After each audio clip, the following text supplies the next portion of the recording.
os Ramones. Tommy Ramone continuou tocando para todos os cretinos pulando.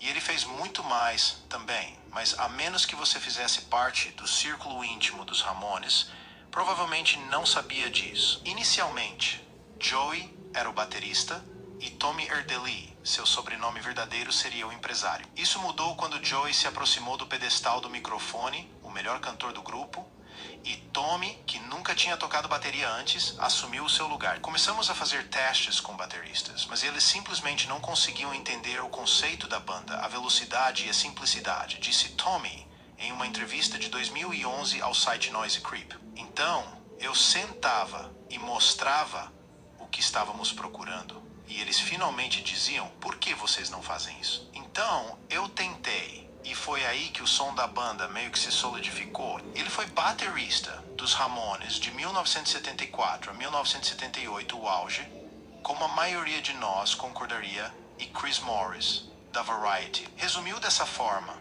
o trabalho de bateria intenso e energético de Tommy foi a turbina que impulsionou o som alto e excêntrico do quarteto vestido de couro. Quando Tommy se afastou da banda, isso não significava que ele não pretendia mais trabalhar com ela. De certa forma, ele era como Dee, que depois de sair, continuou a compor para eles, só que sem fazer parte do turbilhão. Existem todos os tipos de histórias sobre como os Ramones criaram o nome da banda, ou seja, o novo sobrenome de cada membro sempre que se juntavam ao grupo. A história mais aceita gira em torno do pseudônimo que um jovem Paul McCartney usava para se hospedar anonimamente em hotéis Paul Ramon.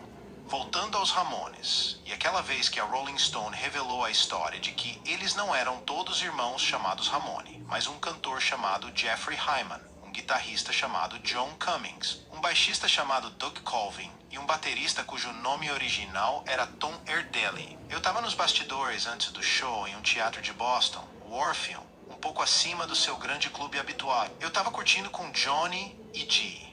Era uma época em que todos não estavam em guerra uns com os outros e eles se divertiam muito brincando sobre desenhos animados e criticando a discoteca e o Grateful Dead. Me incomodou quando vi pela primeira vez, disse Johnny, mas não faz diferença.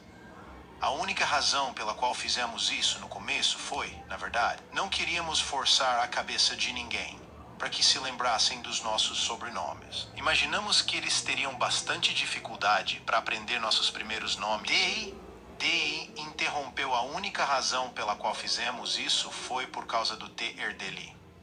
Quem ia querer um cara numa banda com um sobrenome desses? Fizemos isso para cobertar a situação dele. Naquela época, Marky Ramone, antes chamado de Marky Bell no Dust and the Voidoids, assumiu o cargo de Tommy, que passou a atuar na gestão e produção dos Ramones. Ele tinha experiência em engenharia, tendo trabalhado no estúdio Record Plant, em Nova York, com Jimi Hendrix, John McLaughlin, Mountain e Herbie Hancock. Ele produziu o que eu chamaria de o último dos grandes álbuns dos Ramones, Road to Ruin. Road to Ruin foi o primeiro disco em que eu era apenas o produtor, disse Tommy a Roman Sokol, do site Tape Op, em 2005. Isso me deu muita liberdade, porque eu não precisava tocar bateria. Eu pude me concentrar totalmente na produção, e trabalhar com o Mark nos permitiu desenvolver um novo som de bateria. Era um tipo diferente de disco, era um disco mais sombrio.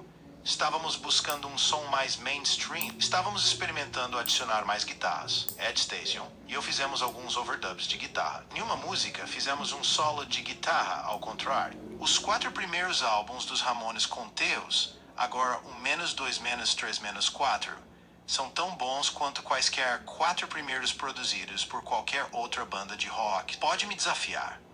Estou quase tentado a adicionar a produção tão difamada de Phil Spector na época, End of the Century.